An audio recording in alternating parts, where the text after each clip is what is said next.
Really don't. I think you just whenever you start to schedule anything, you start basically from the time of the kickoff and go backwards, and kind of getting a normal routine, whether it's a Thursday game, a road game, a home game, night, day, morning, whatever time we'll be ready to go. When you know that the game time's coming out today, do you root it all? Hey, it'd be nice to get this one at 8. It'd be nice to get this one at 12:30. It depends. Sometimes against a particular opponent. Whether it's time of the season and temperature thing or whatever, you can kind of get in their head a little bit. Maybe I don't know.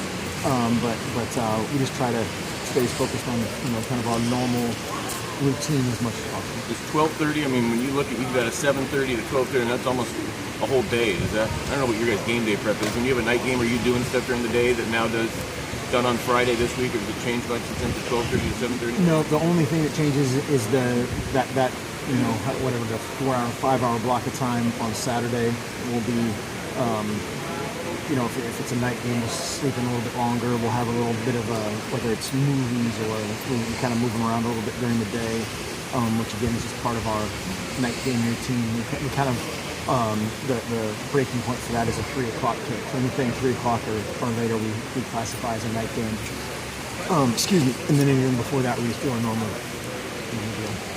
The guys watch some Cal Stanford then on Saturday night with that being a late kickoff. What time do they kick? 7:30. Probably. Hopefully. We'll have recruits in and doing all that kind of stuff. So we'll have a little bit of that going on as well. How often are you actually able to keep up with other games on Saturdays on game days? Rarely. But if it's a night game, we'll sit around and watch the morning games at meals.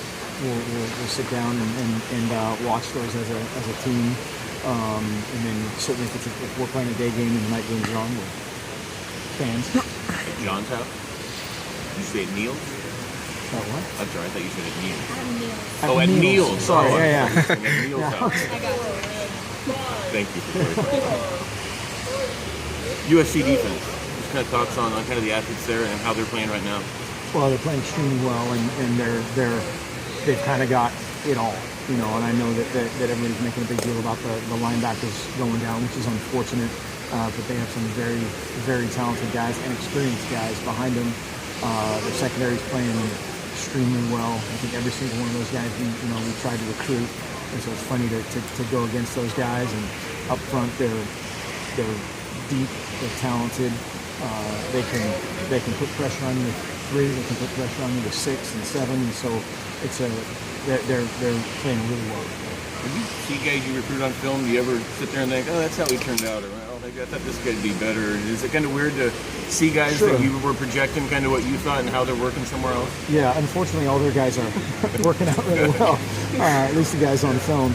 But yeah, sometimes it's somebody that goes maybe to another place and isn't playing, and you start to wonder why and all that game. But yeah, you always, in some way, shape, or form, and certainly in our conference, there's a lot of crossover, and so you see a bunch of guys that either you tried to recruit or didn't recruit, and stuff always happens. A lot of the guys on USC have said to the press that they're playing to get Coach Helton the head coaching job. Can you see anything on tape of like a team playing with an exterior motive or an added motive of trying to get a guy the head coaching spot?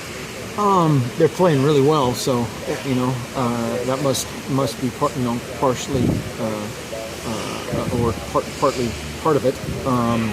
But I don't know. Those guys are always they're so talented and they're so deep. And you flip on the tape of any game, and at any point something crazy can happen just with how talented they are individually and collectively when they put it together. Yeah, it's scary. Coach Helton said his philosophy is kind of run the ball, stop the run, don't turn it over. Is that what they're doing right now? Doing it really well. Yeah, I mean, you look at the games, whether it's the Utah game that really flipped it for them just from a turnover standpoint. Utah had a ton of turnovers. And SC ran the ball effectively, take shots, the screen game. But yeah, that's always a winning formula. What's your philosophy? Win. Yeah, we definitely. Very, very similar. Obviously, that's a pretty tried and true philosophy. We want to run it and score. You have guys like Taj and Bayless, guys that with so many playmakers you have, do you keep guys like that? Do you have to kind of keep them motivated that, hey, the ball's going to come around, just kind of keep working? When you get so many places to go around, do you have to keep guys kind of up that there might be a couple of games where you're not a part of it, but then you might come up? Yeah, absolutely. That's one of our biggest things, especially this time of year, even from about the halfway point on, guys, of whether it's made a big deal last week about Devin Allen. Devin Allen, arguably won that game for us on special teams and in blocking and never touched the ball, and just how valuable that is, or whether it's a kid like Kirk Merritt or Jalen Brown, some of these guys that you mentioned that aren't maybe touching the ball as much as they had envisioned. Those guys are vital for our success, and they're just as important as the guy who has the ball in the end zone. Then Bayless comes out and gets a 33-yarder, and Taj gets on a little screen out there and takes it. So. Yep, and Darren Carrington springs in with a huge block, and so that it just all has to go together. You have to have great scout teams, you have to have great preparation, and those guys all can't touch the ball, and that's just be a part of a team. Earlier this week, Vernon talked about how excited he was to play USC, how he kind of idolized Reggie Bush growing up, and when he's on the field, sometimes he thinks, what would Bush do? Do you kind of see that when he's out there? Is there any similarities between the two?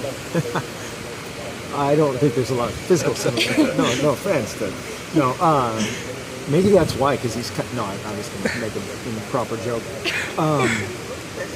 Maybe as a playmaker, they just do it in different ways. But yeah, Reggie Bush is a great idol to have. I still remember watching his highlight film. I thought that was the greatest high school highlight film of all time. A lot of people attribute the 4-game win streak to Vernon returning. Was there something about the offensive line, though, at Washington that really clicked? Obviously Vernon's getting a ton of help back there, or a ton of protection in the run game. Well, it all has to go together. You have to have protection, you have to be able to run it, and then you have to throw it and catch it and all that stuff. But certainly having a quarterback that can make plays out of a system that everybody has total confidence in is a huge deal. That is a kind of one of those immeasurable things in football. Where's Travis Johnson in his rehab? Is he able to take part in any practice? Not really. Very, very limited in terms of full body movements and all that kind of stuff. But he's doing everything he can to get back. So then it's just doubling down on film and working with the older quarterbacks on off the field stuff. Anything else?